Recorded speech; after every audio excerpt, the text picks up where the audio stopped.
이 시간 사도신경으로 우리의 신앙을 고백하겠습니다.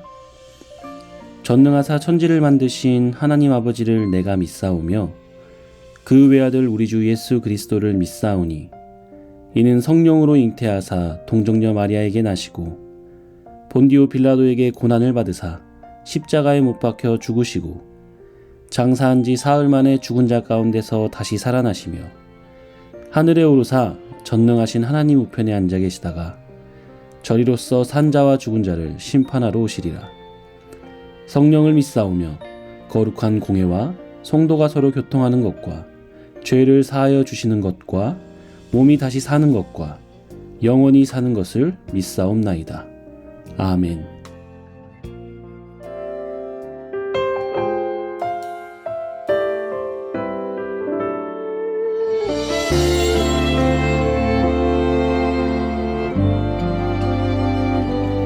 내 마음의 중심에 하나님을 초대해요. 마음 다해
내가 심긴 자리 내가 있는 그곳에서 하나님의 축복을 나누고 전하리.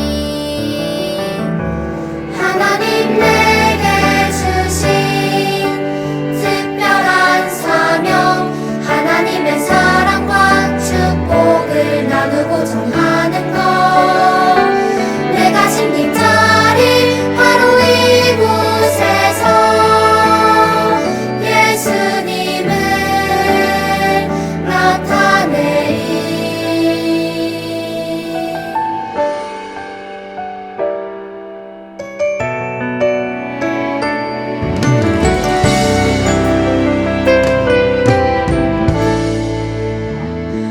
내가 숨긴 자리 내가 있는 그곳에서 하나님의 사랑을 나누고 전하리.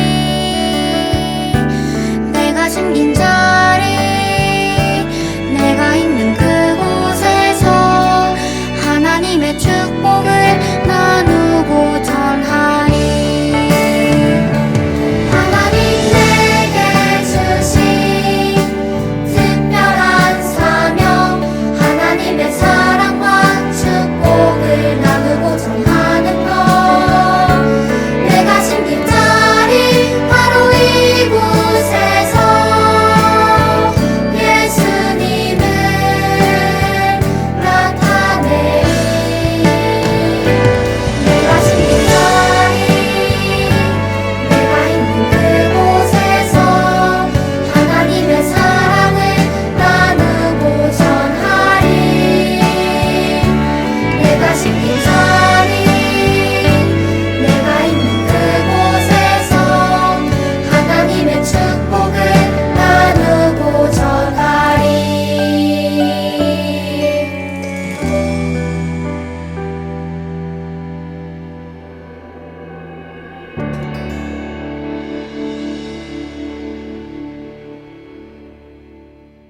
주님께 다가가는 이 시간 온 맘 다해 기도해요. 주님께 드리는 우리의 간절한 기도 들어주세요. 주님께 다가가는 이 시간 온 맘 다해 기도해요. 주님께 드리는 우리의 간절한 기도 들어주세요.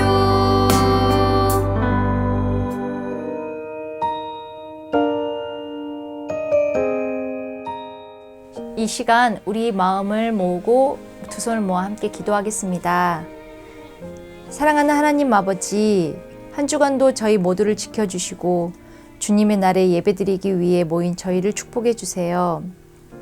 지난주를 살아간 저희 모습을 되돌아봅니다. 나쁜 생각과 행동을 십자가 앞에 내놓습니다. 용서해 주세요.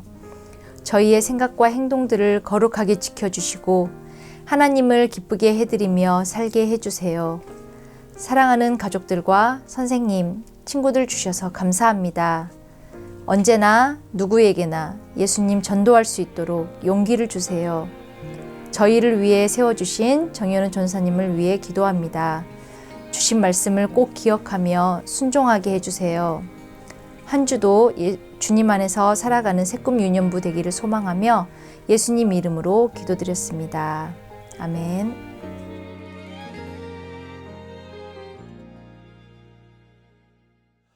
유초등부 친구들 안녕하세요.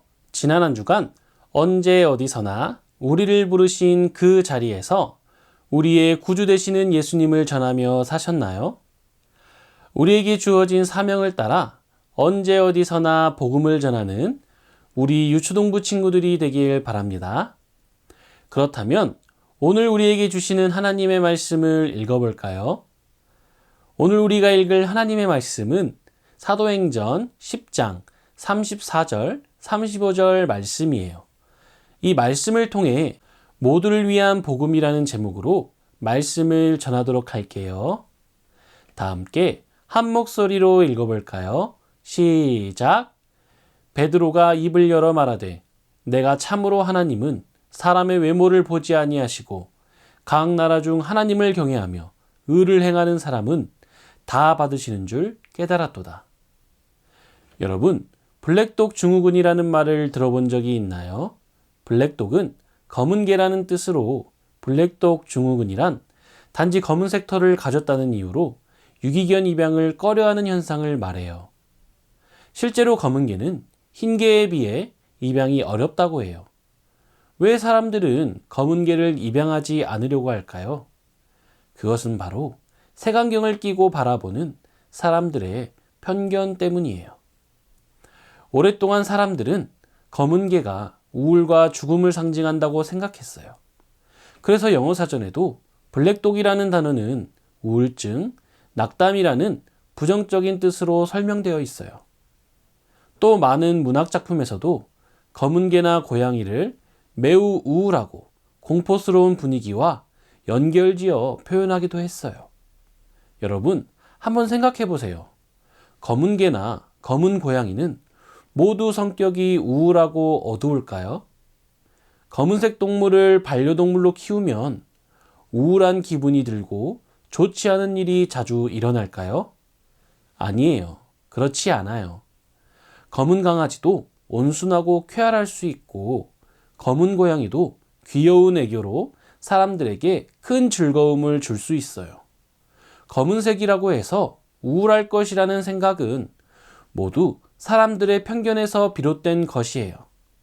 그래서 이런 편견을 없애기 위해서 오랜 세월 검은 동물과 함께 살며 많은 사진을 찍은 사진작가도 있어요. 그는 검은색 동물들이 얼마나 아름답고 재미있고 귀여운 동물인지 사진작품을 통해 많은 사람들에게 보여주기 위해 노력했다고 해요. 유초동부 친구들, 사람들이 검은색 동물에 대해 편견을 가지고 좋지 않은 눈으로 바라본 것처럼 우리는 모두 각자의 편견을 가지고 있어요. 심지어 주변 사람들을 바라볼 때도 편견을 가지고 판단할 때가 있어요. 그런데 안타까운 것은 이 편견 때문에 우리가 복음의 증인으로서 맡겨진 일을 제대로 하지 못할 수도 있다는 사실이에요. 편견을 가지고 주변 사람들을 보면 내 마음에 들지 않는 사람도 있고 나를 힘들고 불편하게 만드는 사람도 있어요. 그러다 보니 그 사람과 대화를 나누고 싶지도 않게 되는 거예요. 우리는 우리의 마음에 드는 사람에게만, 대화하고 싶은 마음이 드는 사람에게만 복음을 전해야 할까요? 그래요. 아닐 거예요. 그렇다면 하나님이 우리에게 원하시는 것은 무엇일까요? 이 질문에 대한 답이 바로 오늘 우리가 읽은 하나님의 말씀에 있어요. 베드로에게 일어난 놀라운 이야기를 통해 하나님은 우리에게 이렇게 말씀하세요. 함께 읽어볼까요? 누구에게나 복음을 전하라. 가이사랴 지방에 고넬료라는 백부장이 살고 있었어요. 여기서 백부장은 로마 군대의 지휘관을 말해요. 고넬료는 비록 유대인이 아닌 이방인이었지만 하나님을 경외하고 가난한 사람을 도와주며 항상 기도하는 사람이었어요. 그러던 어느 날 고넬료가 늘 하던 습관대로 하나님께 기도를 하고 있을 때였어요. 갑자기 천사가 찾아와 이렇게 말했어요. 고넬료야, 하나님이 너의 기도를 들으시고 가난한 사람을 돕는 선한 마음을 기억하셨다. 너는 요빠라는 곳에 사람들을 보내 베드로라 하는 사람을 너의 집으로 초대하여라.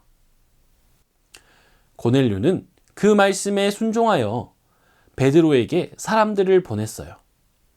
다음 날 고넬료가 보낸 사람들이 요빠에 가까이 이르렀을 때 베드로 역시 늘 하던 습관대로 하나님께 기도하러 지붕 위에 올라가 있었어요. 그런데 기도하는 중에 환상을 보게 된 거예요. 하늘에서 커다란 보자기 같은 것이 내려왔는데 그 안에는 네 발로 걷는 짐승과 기어다니는 짐승, 하늘을 나는 새들이 있었어요. 그런데 그 중에는 모세의 율법에서 정한 유대인이 먹지 말아야 할 동물들도 포함되어 있었어요. 그때 하늘에서 소리가 들렸어요. 베드로야, 일어나서 잡아먹어라. 하지만 베드로는 보자기에 있는 동물들을 먹을 수 없었어요. 왜냐하면 보자기 안에 있는 동물들은 유대인의 율법에서 먹지 말라고 정한 동물들이었기 때문이에요. 베드로는 유대인으로서 율법에서 먹지 말라고 하는 동물들을 먹을 수 없다고 대답했어요. 그러자 다시 하늘에서 소리가 들렸어요. 하나님이 깨끗하게 하신 것을 네가 더럽다고 하지 말라. 이 일은 3번이나 계속되었고 베드로는 자신이 본 환상의 의미가 무엇인지 곰곰이 생각했어요. 그런데 때마침 고넬료가 보낸 사람들이 도착했어요. 그러자 성령님이 베드로에게 이렇게 말씀하셨어요. 내가 보낸 사람들이 너를 찾고 있으니 그들을 따라가거라. 베드로는 성령님의 말씀대로 그들과 함께 고넬료의 집으로 갔어요. 고넬료는 친척과 친구들을 초대해서 함께 베드로를 기다리고 있었어요. 베드로를 통해 듣게 될 하나님의 말씀을 기대하고 있었던 거예요. 그런데 고넬료의 집에 모인 사람들은 대부분 이방인이었어요. 예전에 베드로였다면 그들에게 말씀 전하기를 꺼려했을 거예요. 왜냐하면 지금까지 베드로는 유대인만이 구원을 받을 수 있다고 생각했기 때문이에요. 하지만 베드로는 하나님이 보여주신 환상을 다시 기억하게 되었어요. 하나님께서 유대인들이 더럽다고 여기며 먹지 않았던 동물들까지 모두 깨끗하다고 말씀하신 환상이 생각난 거예요. 그리고 이 환상의 의미를 깨닫게 되었어요. 하나님께서 환상을 통하여 유대인이든 이방인이든 모든 사람이 구원받을 수 있다는 것을 베드로에게 알려주신 거예요. 그렇게 이방인을 향한 하나님의 분명한 뜻을 깨달은 베드로는 고넬료의 집에 모인 사람들에게 복음을 전했어요. 나는 하나님을 믿기 원하는 사람은 누구나 구원해 주신다는 것을 깨달았습니다. 사람들은 예수님을 십자가에 달아 죽였지만 하나님은 예수님을 다시 살리셨습니다. 이것을 믿는 사람은 누구든지 죄를 용서받고 구원받았습니다. 이렇게 베드로의 설교를 들은 고넬료와 그의 집에 모인 사람들은 모두 예수님을 믿고 성령을 받았어요. 그리고 베드로는 성령을 받은 그들에게 세례를 주었답니다. 유초등부 친구들, 당시 예수님을 믿던 유대인들은 이방인과 가까이 하는 것을 불편하게 여겼어요. 왜냐하면 유대인인 자신들과는 달리 이방인은 거룩하지 않은 사람들이라고 여겼기 때문이에요. 그렇기에 베드로 역시 유대인으로서 같은 생각과 편견을 가지고 있었어요. 하지만 이러한 유대인들의 생각과는 달리 하나님에게는 유대인이나 이방인이나 차이가 없으세요. 어떤 민족이든 남자든 여자든 지위가 높은 사람이든 낮은 사람이든 그것은 하나님께 중요한 게 아니에요. 왜냐하면 하나님은 모든 이들에게 복음이 전파되기를 원하시기 때문이에요. 그리고 이 복음을 통해서 구원받기를 원하세요. 그러므로 오직 예수님만을 믿는 사람이라면 누구든 구원을 받을 수 있는 거예요. 그래서 하나님은 사도 바울을 통해서도 이렇게 말씀하셨어요. 함께 읽어볼까요? 곧 예수 그리스도를 믿음으로 말미암아 모든 믿는 자에게 미치는 하나님의 은희, 차별이 없느니라.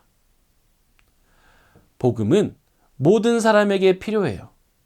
내가 싫어하는 사람, 불편하게 여기는 사람이라도 복음이 필요해요. 나와 사는 방식이 많이 다르고 마음이 맞지 않는 사람이라도 복음이 필요해요.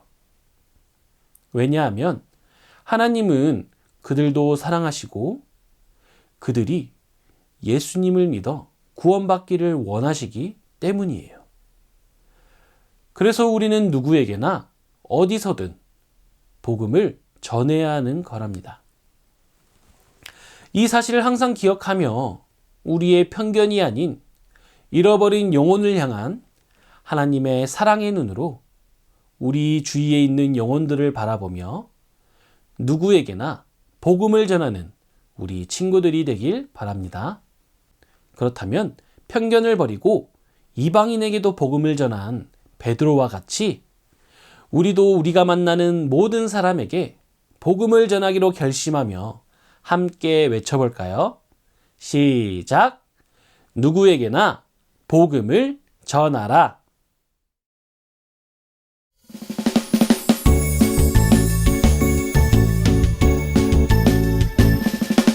정성 없이 드리는 것 아니죠. 아낌없이 드리는 것 좋아요. 나의 마음과 정성 다해 주님께 즐거이 헌신해요. 주님처럼 나의 마음과 정성을 다해 즐거이 헌신하며 아낌없이 드리네. 나의 마음과 정성을 다해 기쁜 마음으로 주께 드려요. 나의 마음과 정성을 다해 기쁜 마음으로 주께 드려요.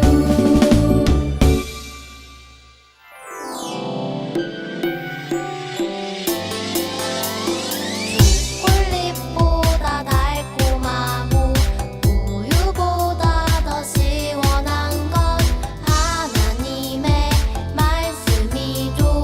오늘도 맛있게 냠냠냠.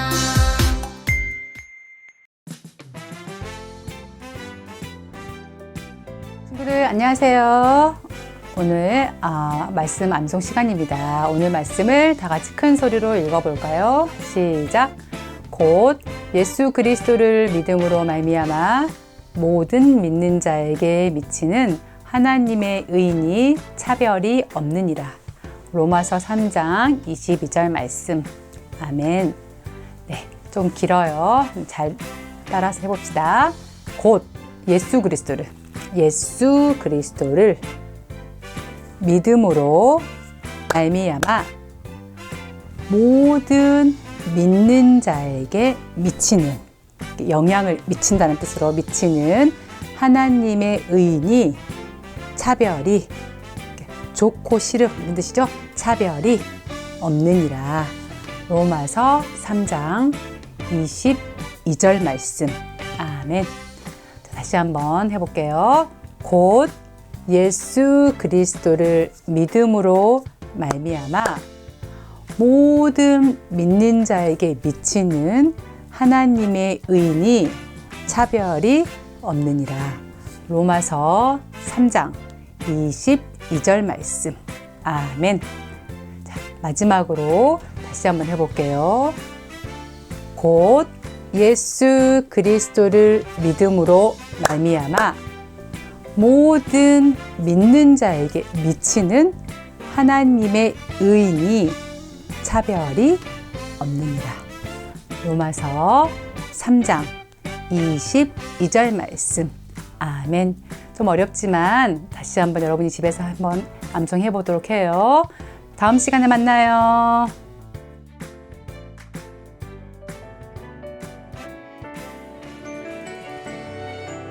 이 시간 주기도문으로 예배를 마치겠습니다. 하늘에 계신 우리 아버지여, 이름이 거룩히 여김을 받으시오며 나라가 임하시오며 뜻이 하늘에서 이루어진 것 같이 땅에서도 이루어지이다. 오늘 우리에게 일용할 양식을 주시옵고 우리가 우리에게 죄 지은 자를 사하여 준 것 같이 우리 죄를 사하여 주시옵고 우리를 시험에 들게 하지 마시옵고 다만 악에서 구하시옵소서. 나라와 권세와 영광이 아버지께 영원히 있사옵나이다. 아멘.